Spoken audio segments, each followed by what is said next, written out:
Wait, Tommy, hold on. I thought we were going to play Nickelback for our opening song. Nickelback? You really think that's the best way to start off with a first episode? What do you mean? What do you mean, what do you mean? It's Nickelback! Right.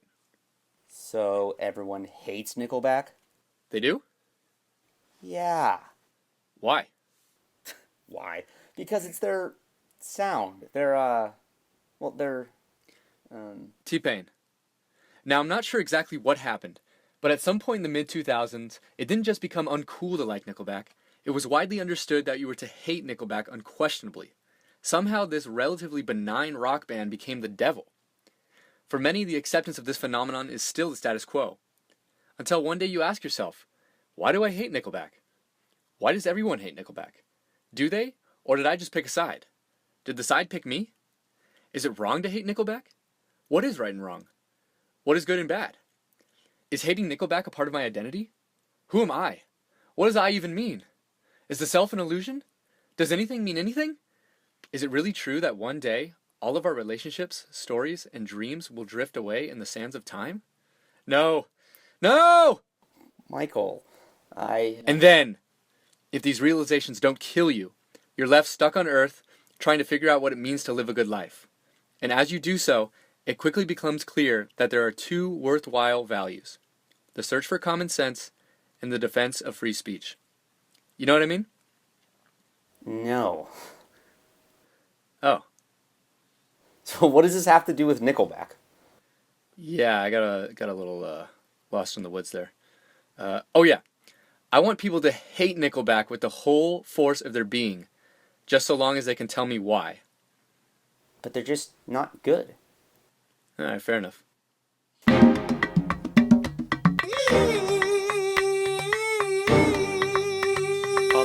Duh. Um, duh. Duh. Duh. Duh. Duh. Duh. All right. You are listening to the Duh podcast. My name is Tommy Park, and that was my co-host, Michael McGovern. And wow, that was heavy, Michael. My God. That's the way we're starting off the first episode. All right, here we go. So let's just jump right into it. There's obviously in our first episode a lot to talk about, why we're doing this. So tell me, Mike, what is your motivation behind all of this? All right, Tommy. Yeah, I'm really excited to get into it and start talking about this stuff. I think what you and me are going to try to do with this podcast is really to kind of talk about what those two values are the search for common sense and the most important tool to that, which is free speech, the ability to talk about all ideas indiscriminately. And I think one really cool way to kind of start this all off is to talk about this recent neuroscience study where they scanned people's brains and then asked them, while they were scanning the brain, to defend a certain political ideology that they identified with. And what was interesting is that the parts of the brain that lit up are the same parts of the brain that light up when someone references the self, or like what people feel like is me when they talk about who am I, what is me. And so I think this is really interesting because it shows that when people have discussions, the brain is not necessarily interested in curiosity, but in survival. So the brain wants to defend itself, and when people align so closely with political ideologies, it's almost like they're trying to defend themselves instead of these ideas. And so, I don't blame people for having this sort of kind of baseline attitude towards things with a sort of a compartmentalization, because it's such a trip to be born, to think that you were not around for a little while and then you were born. And so you're kind of thrust into the world, and you kind of have to play catch up with everyone else who's already been here. And so you see this with like religion, with political ideology, of these preset hard drives of thoughts of thinking that keep you sane, that help you to navigate in the world. But the consequences, I think we kind of see it now with this political environment that, even my grandparents say that this is one of the craziest political times they've ever seen. Maybe save for World War II. But now you're left with like this whole Donald Trump versus the media thing, where everyone's lying back and forth on each side, and people are kind of left without the ability to critically think, or not to say that everyone has the time to invest in all these things, but I think it's part of a responsible being a responsible citizen to address these ideas. And so I think what you and me are going to want to try to do is, tell people it's okay to talk about things. You don't have, don't be afraid of this wrong side of history effect, where in 100 years you're worried about being the bad guy in the history books. It's all right to have a rational argument about immigration, versus just screaming that someone's racist or screaming that people should leave the country. So I want it to be okay to talk about things, to play devil's advocate, and then I think that's what's great about America is the chance to do this. It's the chance for ideas to do the battling and not people. And if we can just separate that idea that when you challenge someone, whether it's over their religion, their political ideology, whatever it may be, that we're not attacking you. We're attacking the ideas, and that's ultimately what is in people's heads. And the truth is, from both sides of arguments, usually the people have good intentions. It's pretty rare to see pure evil where, people talk about 1% of the populations are psychopaths or they have zero compassion. Both sides of the argument usually have good ideas or good intentions behind them. And so I think this is just part of, getting to the bottom of it. So yeah, what do you think about all this stuff, Tommy? I know that you've told me before that you've always kind of found yourself in a sort of a contrarian, against popular opinion feeling as you were growing up, and just to talk about things out in the open. What's your interest in all this? Yeah, I think you said a lot of things that were perfectly aligned with why I'm doing this. But a little bit of background for me is I think you're right. I always refer to myself as a contrarian. Since I was a little kid, I'm talking early childhood, I had this natural kind of instinct to go against the grain, go against popular opinion. I was what most of us today would refer to as a little shit. I swear my sisters would fear what I would bring up next at the Thanksgiving table that would just shock and annoy all the family and friends and ultimately ruin the Thanksgiving dinner. My dad, for the life of him, could not understand why I hated all of the home sports teams. Born and raised in Los Angeles, growing up 20 minutes from Dodger Stadium, and I just hated the Dodgers. I still do.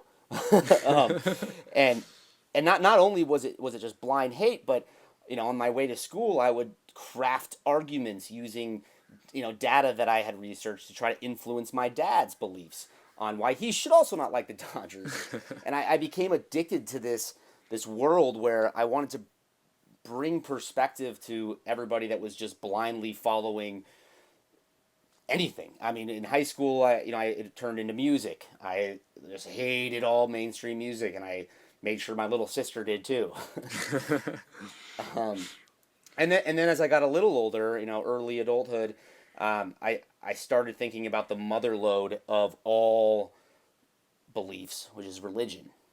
And someone who, myself, I grew up Catholic church every Sunday, grace at dinner, Catholic school.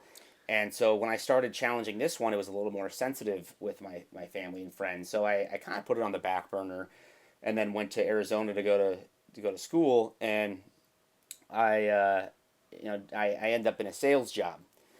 And sales is the perfect environment for someone like me, because I'm now in a world where I have to figure out people's beliefs and influence them and change them.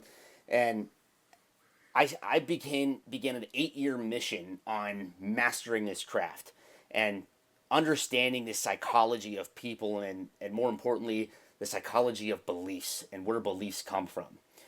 And I got really good at it, but there was one thing that I couldn't conceptualize, and that was religious belief. I could not, for the life of me, change anyone's mind or influence anybody's ideas that had a strong, blind faith to whatever their religion or theocracy was. So I thought, if I can't beat them, I'll join them. And I began a 2-year mission of understanding pretty much every religion you can think of. I mean, Judaism, every branch of Christianity, Mormonism, even Scientology. And it wasn't the teachings that I was necessarily interested in. It was the people. It was the people and their beliefs. So I started going to these churches, started reading the same literature, and then interrogating some of these blind believers to understand where this comes from. And it was just fascinating to me. And, fast forwarding to where I am now, I recently moved to New York, and it's the cultural capital of the world, and then this mixed with, of course, the Donald Trump presidency and a lot of things that are happening in politics right now. I relate the religion piece to what's happening, and I think you said it perfectly, where when you attack an ideology, people feel personally attacked, and that's a major problem. And I want to start. My mission is to bring more perspective to people, and bring more common sense to the arguments, and to not feel like you have to defend everything that your ideology says you have to. Right. So one of the most recent things that happened was the Milo Yiannopoulos speaking at Berkeley. Right. Made international news. Right. Because for those of the listeners who don't know what we're talking about, Milo Yiannopoulos is a conservative speaker who was invited by the young Republicans of the school to give a speech, and he was shut down by the Antifa, which is an anti-fascist group, through acts of violence and massive destruction to the University of Berkeley. And I just thought, what is going on, right? What is happening in the world? I feel that it might be a movement of fashion and of trendiness for this to take place, which is the opposite of your and I's mission. Yeah, I couldn't agree more. Really, the spark that got me into all this was Milo getting banned from Twitter. A little less than a year ago, Milo was banned from Twitter for saying that Leslie Jones of Saturday Night Live, the black woman who was on Saturday Night Live, tweeted about her looking like a man. And then whether it was her tweet or a fake account's tweet, tweeted out something that was misspelled, and then he said she was illiterate, right? These things are relatively, they're mean-spirited, but relatively benign.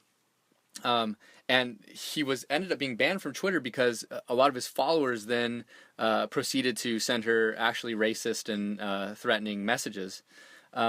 So, besides Donald Trump rising to prominence, this kind of thing really let me know, whoa, there's something changing here. There's something going on that's different. And,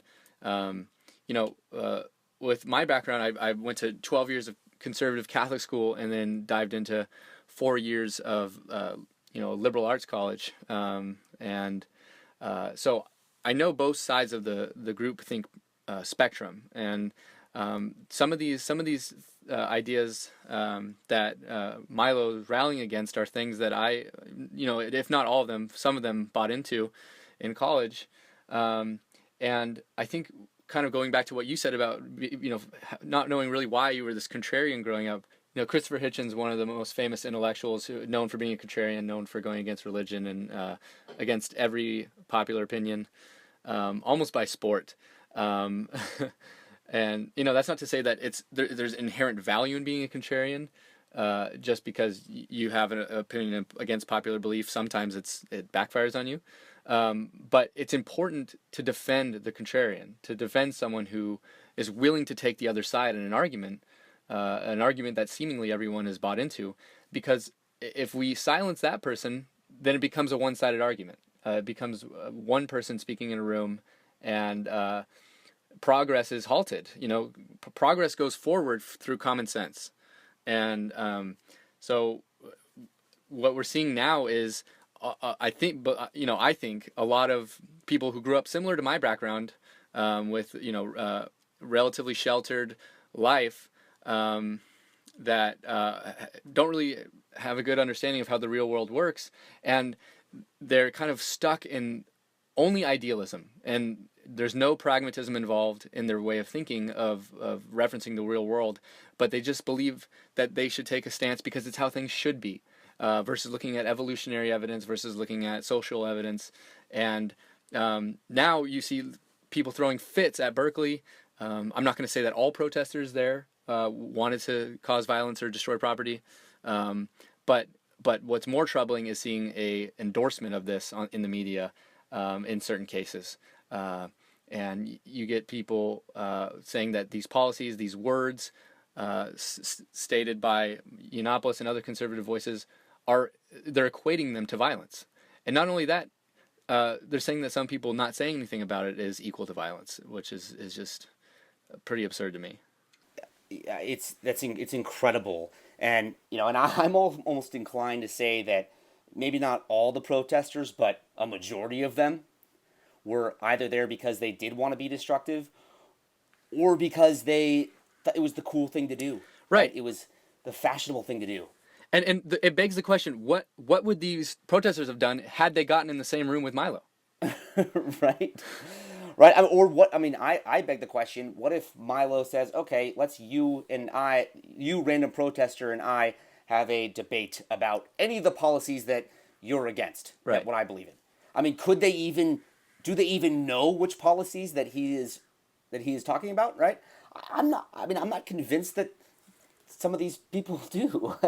I think that a lot of them, again, and I could be wrong, and I hope I am, but I think the vast majority of them were there because either they wanted to be destructive, and this was a place to do so, or because it was the cool, fashionable thing to do. Yeah, and like we were talking about, it's not hard to imagine that some of these kids showing up to the protests, are getting their whole college paid for, that they have grown up in a very privileged life, and they want to play dress up and play thug for the night. Sure, it sounds fun to smash some windows in. I'll do it. And like I said before, I don't want to delegitimize protest. I believe in the right to protest for sure, but the endorsement of violence is scary, and that's a slippery slope once you endorse violence, like we saw with Richard Spencer, someone who actually is more like a neo-Nazi, more of a white supremacist than Milo ever has claimed to be. When Richard Spencer got punched in the face, you saw so many people saying, yes, I want that. Punch a Nazi movement. Punch a Nazi, exactly. And it's like I come from the perspective of if I'm in college and I see someone coming to give a public speech about harvesting organs from orphan children, I want to go to the talk. I want to go. You sick man. I want to see what how you could come to such a sick and depraved conclusion. What was the thought process that got you there? And I think instead of screaming and shouting, hear what the person has to say, and then bury them with logic. Right. No, I'm absolutely with you. I think that the Richard Spencer being punched in the face, I mean, so many people were happy about that, right? It was so cool. There was memes all about punching a Nazi, right? That I feel like some of these followers wanted to do it themselves, right? They almost created a Nazi in Milo and Gavin McInnes and Ben Shapiro and a lot of these conservative speakers, right? A lot of these conservative commentators, they're labeling a Nazi just so they can continue the cool trend. Yeah, and this is not Walker, Texas Ranger. Like, people get punched in the face. They've collapsed. They've died from brain swelling. They hit the ground once they've been knocked out and died. So any endorsement of violence just kind of kind of sets you apart from the rational conversation. And sort of what I was saying before is like, let the ideas do the fighting. Like, bad ideas will eventually submit to good ideas. And no one, no one with a legitimate viewpoint believes that the color of someone's skin has anything to do with the level of their thinking. I just want to hear the ideas. I don't care whose mouth that's coming out of. People talk about America being a melting pot because of different people with different skin colors and cultures. That's not what makes America a good melting pot. What makes America a good melting pot is ascribing to Western values of freedom of speech, of the right to pursue happiness. You can say, I'm here to make a good life for myself. No one can tell me otherwise because of the Constitution. And just because people are different than me in surface ways, skin color, what religion they grew up believing in, what their cultural background is, when talking about policy and logic, it has no bearing on the conversation.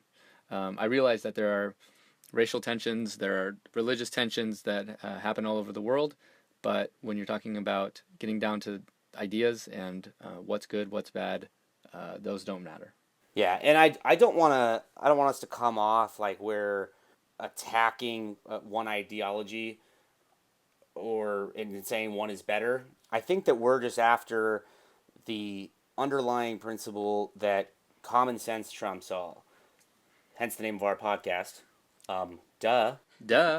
And what I want to do, and what I think that our listeners will look forward to in the coming episodes, is why do people endorse the punching the Nazi movement or silencing speakers because they disagree with them, and maybe we can get insight to what's happening.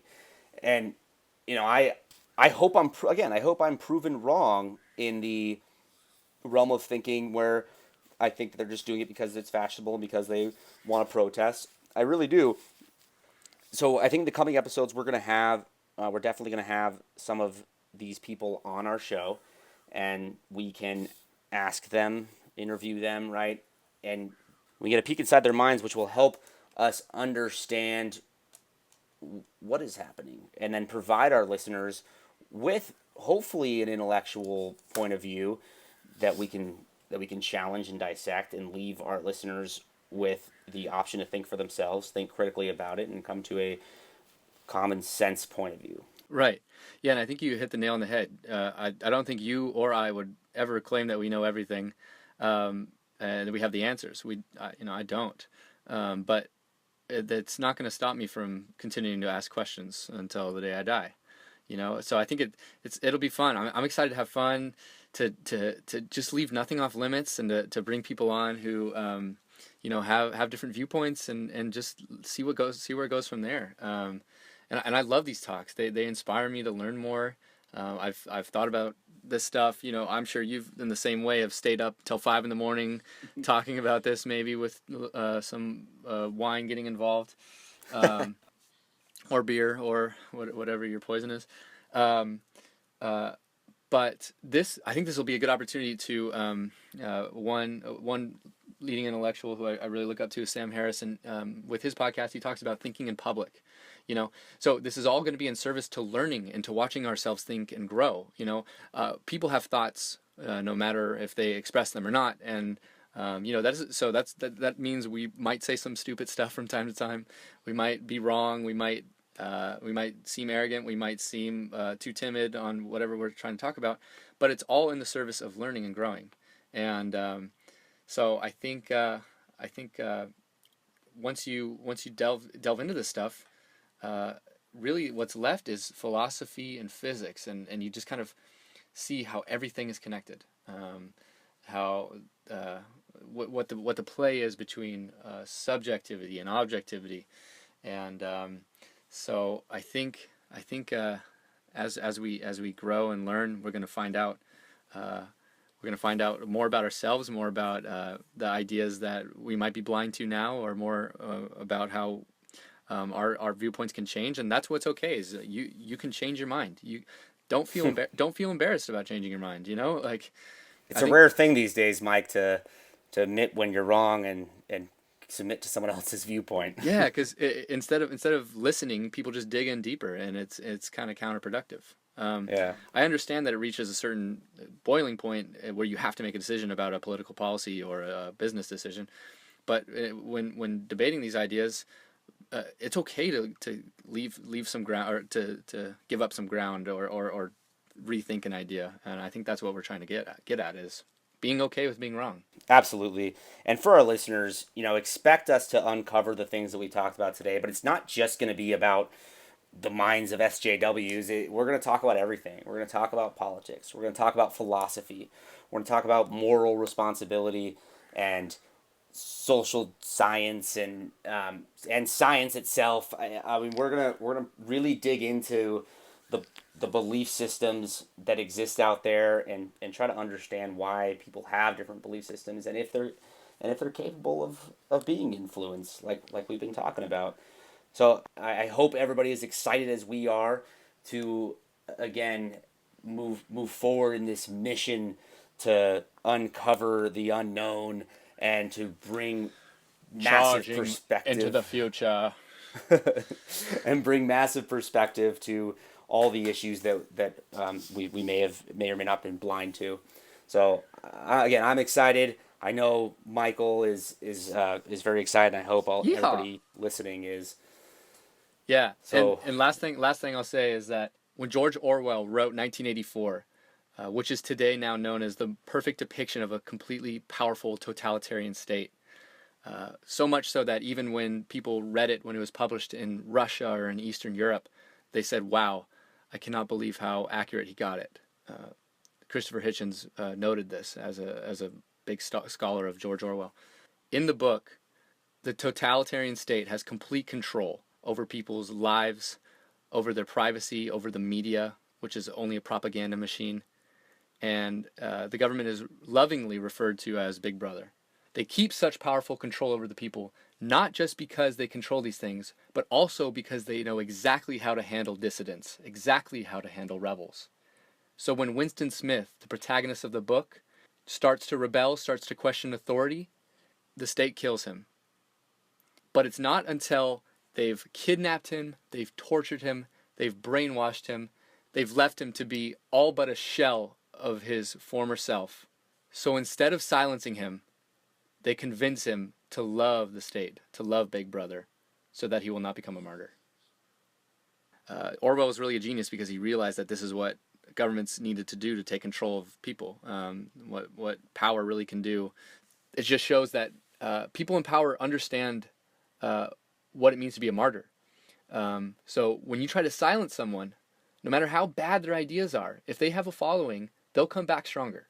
They will come back stronger. We've seen it with Trotsky in Russia. We've seen it with Ayatollah Khomeini in Iran. Anytime people are silenced or exiled, they come back stronger no matter what their viewpoint is. So it's really important to bring everything out in the open and to let people talk about these things. And like you said, we're going to talk about all kinds of stuff, not just politics, not just heavy philosophical shit, but I think this is what's so great. The idea that we can publish this and put it on the internet and without any fear of being, we're not going to be free from criticism from people, but we just, at least we know we're safe from any prosecution or anything like that, which is a pretty amazing thing. It's something I think we take for granted. Yeah, Mike, I think all I have to say to that is... Duh.